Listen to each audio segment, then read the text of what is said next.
Eh bien, nous voilà dans les extensions qui ont été converties en réserve depuis qu'elles ont été frappées par un problème d'amiante qui a conduit en 2006 à les désamianter en attendant que l'État restaure ces espaces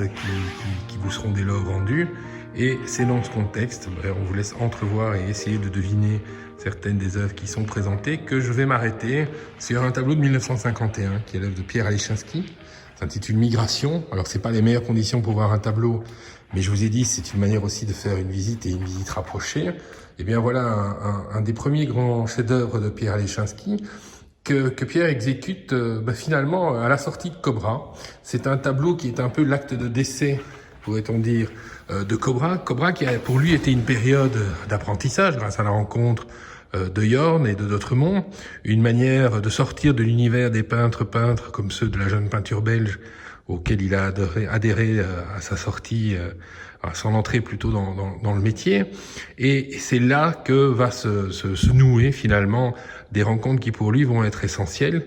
et notamment autour de thèmes qui est le thème de l'écriture et de l'écriture peinture. Alors c'est vrai qu'en 47, lorsque Yorn et D'autremont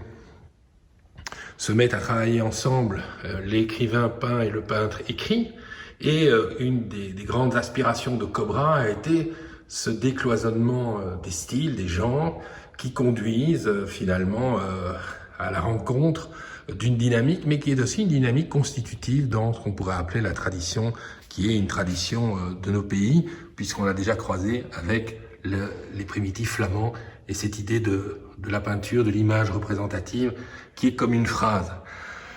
Alors, durant ces années Cobra, qui sont des années d'apprentissage, Pierre Alechinsky, qui est le plus jeune, est d'une certaine manière en voie d'écolage, et il participe au mouvement avec beaucoup de zèle, d'ambition et de plaisir, et de rencontres, de plaisir des rencontres.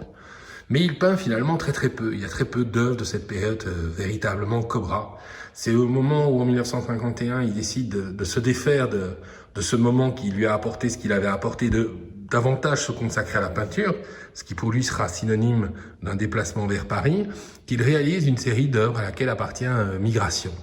Et Migration est une toile assez intéressante parce que d'une certaine façon, elle renvoie à une ambition d'écriture que l'on retrouve chez Marc Tobet avec ses écritures blanches, ou que l'on retrouve dans l'autre sens plutôt en négatif chez Michaud, alors que chez Michaud il s'agit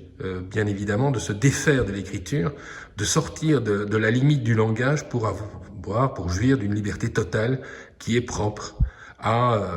la peinture, d'une certaine manière, à la production d'une image non verbale. Et ce rapport à l'image non verbale, dans ce traitement des écritures blanches ici, est quelque chose de tout à fait particulier, parce qu'on y retrouve une notion qui est celle de texture,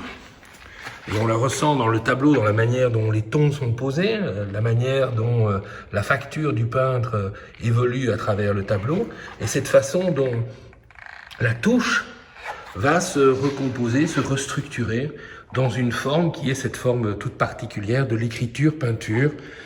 qui est le point de départ véritable de l'œuvre de Pierre Alechinsky.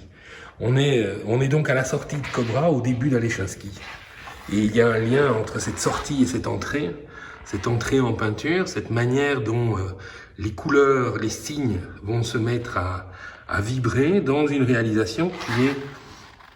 encore tributaire de la peinture à l'huile, et donc du poids, de la lourdeur, de la temporalité propre à la peinture à l'huile, dont Alechinsky se défera dans un double contact, celui de la calligraphie chinoise, ou plus exactement japonaise, puisque la Chine n'était pas accessible en 1955, et ensuite, grâce à Wallace Singh, l'entrée dans l'utilisation de l'acrylique qui va lui donner cette souplesse, cette voix de l'encre, cette voix de l'eau qui va être quelque chose de particulier, de fondamental à son œuvre. Alors voilà, issu des réserves, Migration, qui est un des premiers chefs-d'œuvre réalisés par Pierre Alechinsky.